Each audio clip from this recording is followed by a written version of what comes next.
शेतकऱ्यांसाठी आजच्या सर्वात मोठ्या टॉप आणि ठळक बातम्या आपण या ठिकाणी पाहतोय। पहिलीच मोठी बातमी निघते, सरकार जर शिखंडीचा डाव खेळणार असेल तर अंगावर कपडा शिल्लक राहणार नाही, राजू शेट्टी यांचा हल्लाबोल। पुढली मोठी बातमी निघते, परभणी जिल्ह्यात जोरदार पाऊस, रब्बी पेरण्यांचाही खोळंबा, वेचणीसाठी आलेला कापूस भिजल्याने मातीमोल। पुढली मोठी बातमी निघते, धुळे जिल्ह्यातील कापूस, मका, बाजरी, ज्वारीसह अनेक पिकांचं मोठं नुकसान, शेतकरी हतबल।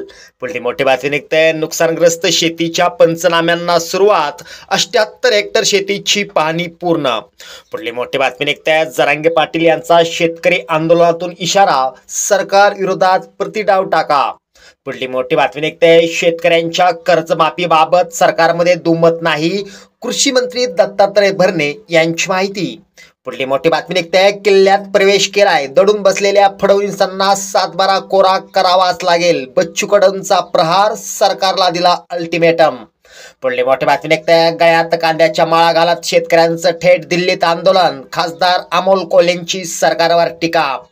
पुढली मोठी बातमी निघते, हिंगोलीमधून संपूर्ण कर्जमाफीसाठी अनोखे आंदोलन, शेतकरी चढले अप्पल तहसील कार्यालयावर। पुढली मोठी बातमी निघते, पीक विम्याचे मिळालेले 5 रुपये शेतकऱ्यांनी केले परत, प्रधानमंत्री पीक विमा योजनेत शेतकऱ्यांची थट्टा।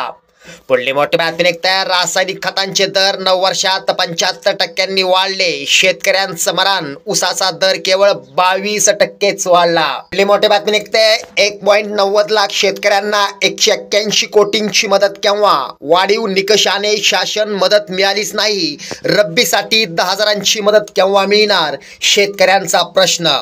पुढली मोठी बातमी निघते, अक्षरशः कार्तिकी एकादशी पावली, अतिवृष्टी बाधितांना 11,000 कोटींची मदत, 15 दिवसात होणार वितरण, मुख्यमंत्री देवेंद्र फडणवीस यांची माहिती, शेतकऱ्यांना दिलासा।